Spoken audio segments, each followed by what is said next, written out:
Welcome to the Eagles Mirror Motorcycle Museum. This is Joel and Owen. It's a snowy day outside for some reason, and we decided we would go over some things on the Suzuki RE5. So this has been we actually have two of them. We have one that's kind of a museum quality bike, and then we have what we call the barn find, which actually turned out pretty nice that we're hoping to ride more. These are very complicated bikes, and we've learned a lot about them over the last couple years, and we thought that we would share some of what we learned in case anybody else is looking to try to get one of these awesome machines back on the road. So the Suzuki RE5 was produced for 1975 and 1976. Unique feature being that it features a Wankel rotary engine instead of a conventional piston engine. It was an expensive bike for its time, and its performance was good, but it wasn't superior to a lot of the other offerings, and it ended up being kind of a commercial failure for Suzuki. So they are a little bit of an oddity, and they were only produced for model years 75 and 76. These are both 1975 models.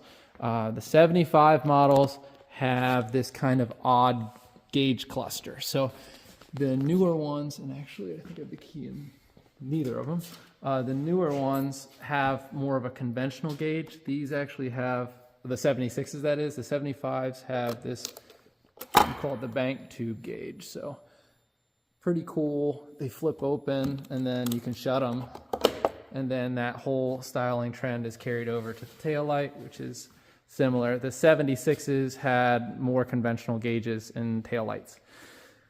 So what makes these complicated? First of all, there's very little in the way of parts. So you have to get really creative. You have to really search around to find sparks. Everything from spark plugs to gaskets is pretty much discontinued. There was a anecdote or story, and I don't know if it's true, that Suzuki was so frustrated with the whole project that they dumped all the spare parts into the Sea of Japan. And when I try to find parts for this thing, I kind of think that might be true. So spark plugs are different from spark plugs in like any other motorcycle. They have a recessed tip so that they're not protruding into the combustion chamber. They have a large, they're large thread diameter, but there was some spares being made back in the day. Well, not just spares, but adapters that the community was making, and they seem to be pretty hard to find. I don't think you can really find them now, but so that's an issue. Spark plugs, and then like cable adjustments. As we were going to go through the carburetor to kind of show you guys some of the unique features of the carburetor, but you can kind of get a sense from just the cables on this. So you got, I think it's 3 pull cables and 2 returns, because you have a pull and return for the carburetor. That's where the carburetor attaches. Then you have a pull cable that goes down to a sub valve that opens to open a second port on the rotor housing. And then it's got an oil injector like a 2-stroke. So you can kind of see, maybe down in here is your oil injection pump. So you have 3 different oil sumps. You have engine oil, transmission oil, and then it uses injection oil. They recommend like a 2050 in the injection tank, which is kind of odd, but it's not like a 2-stroke injection oil. Back in the day, they actually had Suzuki RE oil, but that's been discontinued for many years, and the official recommendation is 2050 non-synthetic. You have double-walled headers because there's so much heat produced. So it has an intake for the exhaust pipe. Just an all-around very strange bike. It was an early water-cooled bike and has a massive radiator to deal with all the heat that the rotary engine makes. So I'm trying not to make everybody seasick here with walking around, but I just figure if anybody's trying to restore one of these, you can pause the video and kind of get an idea what they're supposed to look like. So our museum quality bike has been a great runner for us. We've run it every season the museum's been open and had a lot of fun with it. And the idea was get the barn find running and have something that we can ride around without putting the miles on the nice one. So this the rotor unit has great compression, but we ended up fighting trying to get this thing running forever, and it ended up being carburetor issues. Some people actually convert these from the dual Venturi Mikuni carburetor they have to like a SU carburetor or a Bing or something like that. But they never really quite look right because you lose the cool elbow and everything that goes into the carburetor. So here you can see, the inlet. Let me see if I have my flashlight out for you. This is the inlet to where the carburetor goes into the engine. You have a smaller primary port and a larger secondary. And we're going to take the carburetor over to the bench and kind of open it up and go through it so you guys can see what's inside the carburetor.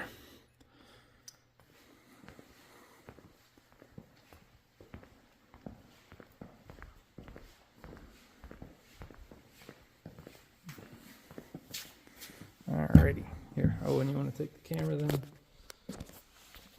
So this is your Suzuki RE5 carburetor. So we can see and there is some good write-ups online about taking these apart and putting them back together, but not much in the way of videos. So I figured anybody on YouTube might want to see what one of these things looks like. It is way different from any type of motorcycle carburetor I've dealt with, probably more similar to like an automotive carburetor than a motorcycle carburetor. But you have a small primary that your throttle cable runs. So you turn the throttle and the small primary opens, and then the secondary throttle plate is actually vacuum actuated. So there's your secondary open as well. You have an accelerator pump on the side here, and a small tab that's actually supposed to be timed to run the accelerator pump. Accelerator pump pumps fuel into the secondary throttle bore, and that's your choke plate right there. A small vacuum solenoid to lift off the choke when it's under load. And then you have a vacuum diaphragm to run the secondary throttle plate. So things of note: 3 bolts hold it on. They're actually easier to get these nuts off from the other side of the bike than on the carburetor side. And then what else we got to talk about? We're going to open it up so you can see inside. I have the cover over there, but crucially, when you get this all done, to adjust all those cables together, I'll show you. I made a little tool, and you have to actually time the cable so that it runs the throttle valve, the secondary throttle port, and then the oil mixer all in the right timing.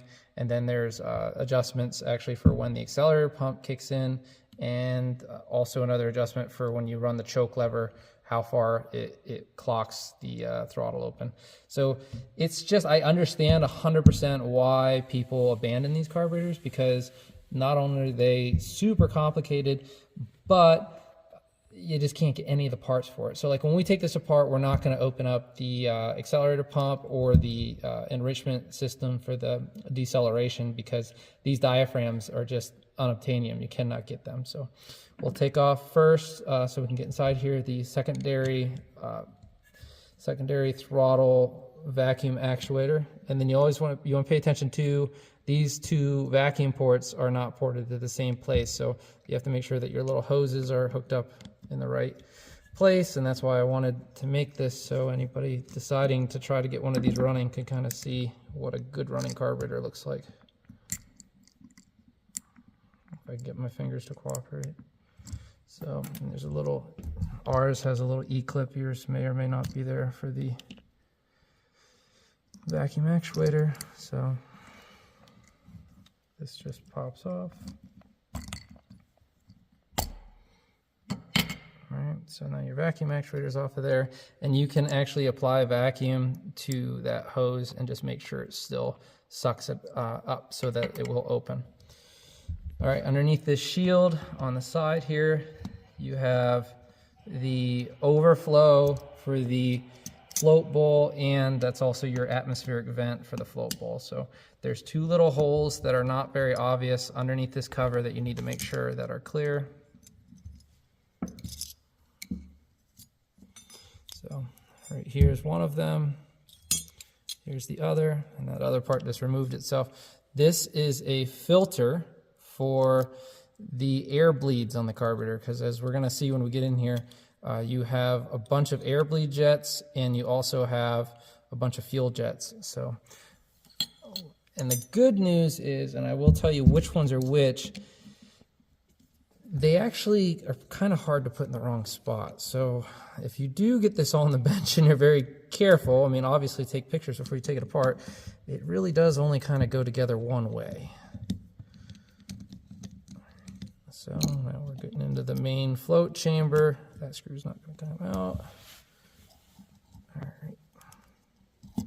Now, again, nothing is available for these. Fortunately, they use like a heavy rubber gasket for the top of your float chamber. It typically is reusable, but you want to be very careful with it because they're not easy to get.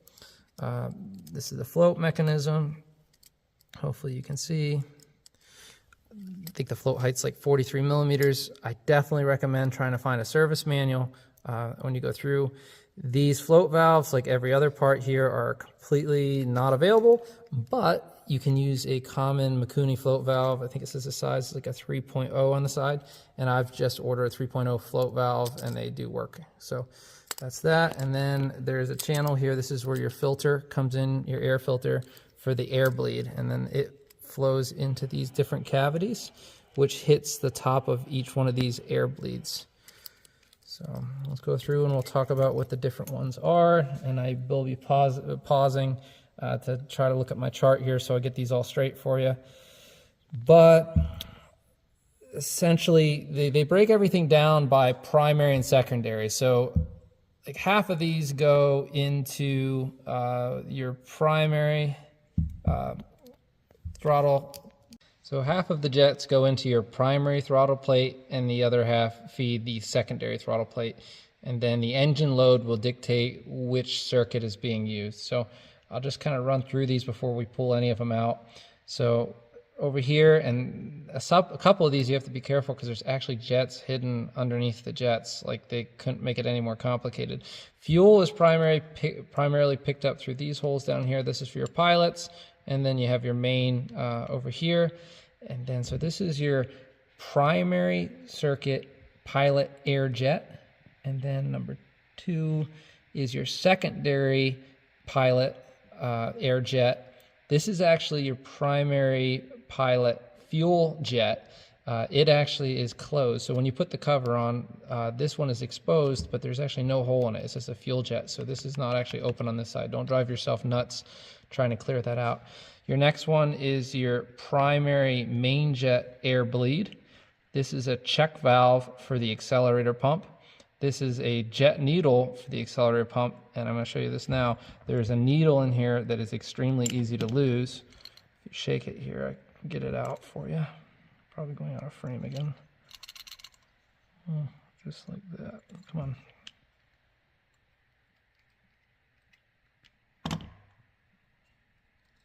Should have brought a pair of pliers over. This makes for good YouTube though. Okay. There it is. It's a very small needle that anytime you tip the carburetor over can go missing. So that sits in there. We'll just keep that to the side so nothing bad happens to it. This is basically a long mixing chamber for the secondary main jet system. And this is your air bleed for your secondary main jet. So we'll pull some of these out so you can see them. Don't make fun of my fancy screwdrivers. So this is your primary pilot fuel jet. So it has small holes on the outside and a very small hole on this side. I typically use like a torch tip cleaner if there's a blockage that I can't get out with the ultrasonic cleaner, or the, which, yeah, that one's right. I probably should show you like what a set of these looks like. But these are different brushes that essentially are knurled and you can clear blockages with. Some of these are so small, like this primary pilot jet, that I've actually taken little individual strands of wire and used them to clear the blockage. So, but like I said, don't drive yourself nuts trying to clear this hole on this one because it is not a hole. It's just a dead end. So that's your primary fuel jet. Over here is your primary, yeah, there's still primary and secondary, but And this is your primary pilot air jet. So this is actually the one that caused us so many troubles on this machine. If we didn't have another carburetor to compare it to, it would have been hard to tell, but essentially this hole was open, but it wasn't as big as it should have been because there was a circular blockage in there. And then I believe below that, that one does not have it, but some of these actually have jets underneath them, so you have to be careful. Now our next one we said was our secondary pilot air jet.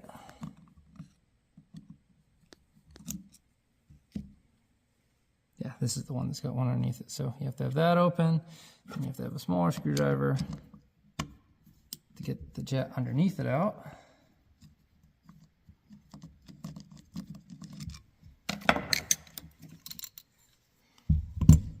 It's like Suzuki was intentionally trying to make this thing as complicated as possible. And that's a very small passage to clear as well.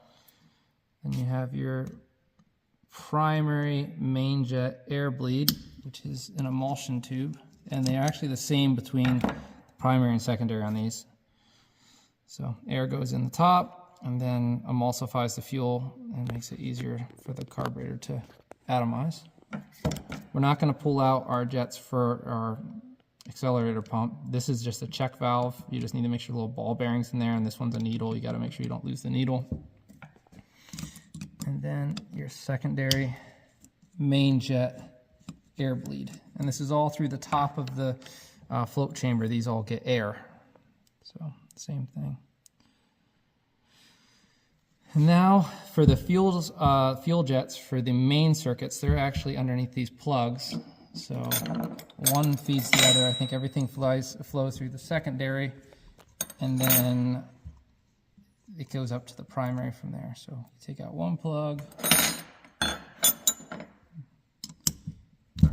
out the other plug. I hope somebody finds this video helpful. All right, so this is your bigger one. This is your secondary main jet underneath here. These look pretty much like your standard jets in any carburetor. But fuel flows through this first, or actually they both kind of pull from the same passage from the bowl, but then the secondary or the primary comes in from the side. Sorry if I keep mixing it up, it's confusing for me too.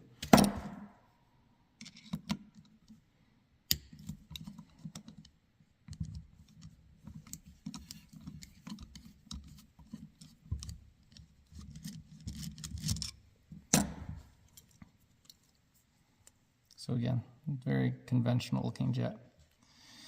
So you would strip this down and then you would put it in an ultrasonic cleaner and clean up the body. Other things that we're not going to do on this one, you take off your, I think they call it a lift valve here for the choke. Take off, I mean, this is a tough one because these diaphragms for like the accelerator pump are about impossible to find. So if you can confirm that this system works the way it should, if you can push on a little lever and get the fuel to spurt into the intake, I might be inclined to try to keep this together just so you don't disturb the, the diaphragm there and not be able to get it. You would pull off your fuel mixture adjuster for idle here, and then you actually still have some small little air bleeds here for the, this shows vacuum to the secondary throttle lift valve, so that helps you open your secondary throttle plate. So you have to make sure these little jets in the front and the different passages are all free and clear. That's pretty much it for the carburetor. And then we can put this back together and we can go back over to the bench and kind of give you a rough idea of how the adjustments need to be made on the cables.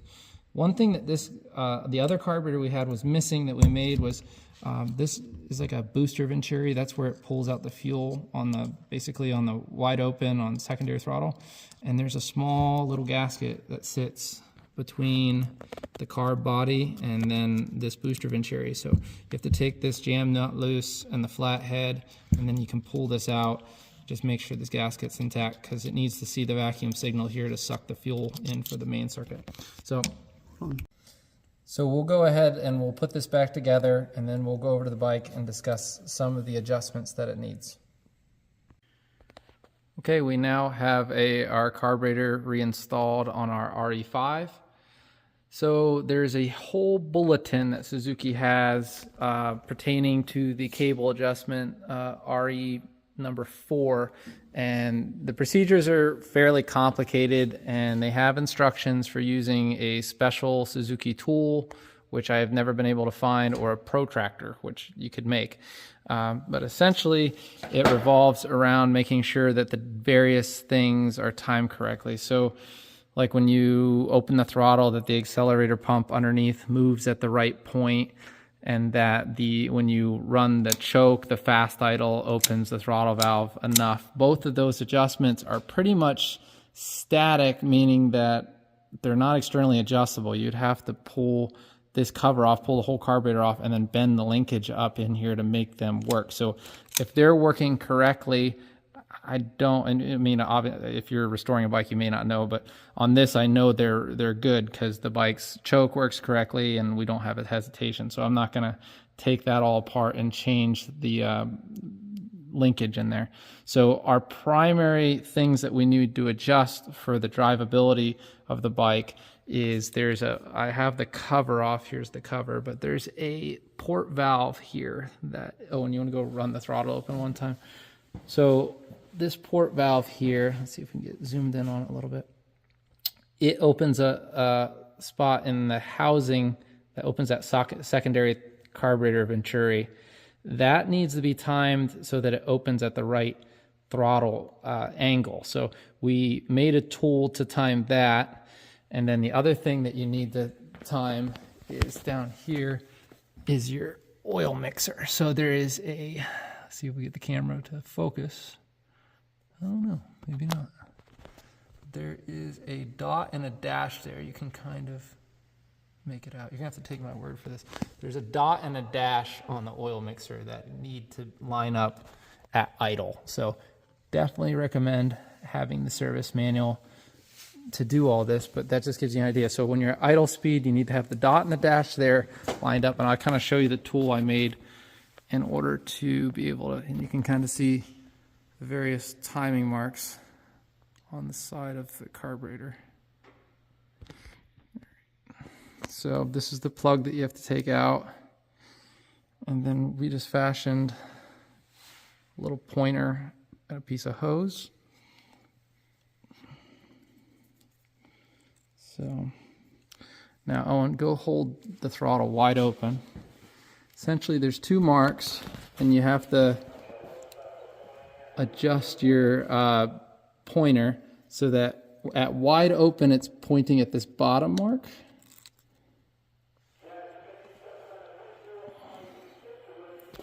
So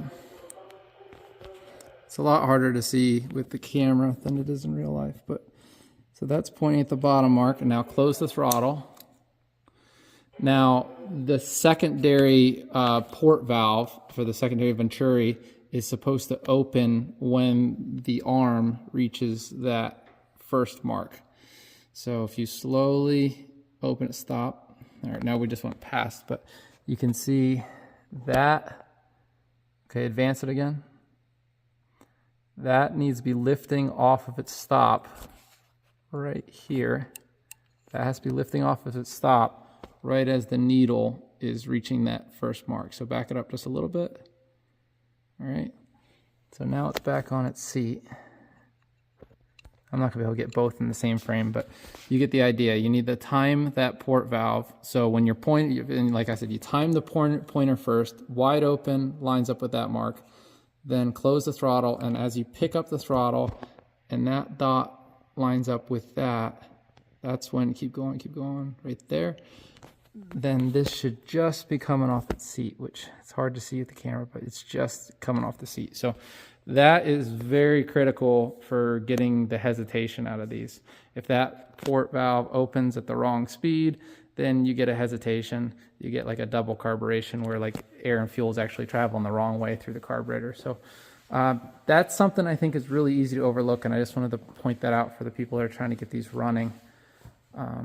I think that's something that often gets disabled when people convert these to different carburetors, and that's a lot of why you get like the lumpy idle. You don't really have like that good one-way airflow through the carburetor. You got air coming back through that secondary port because it's like a two-stroke when it's not on the pipe. The air is just, it needs to spin faster for all the air to be going the right direction through the secondary port.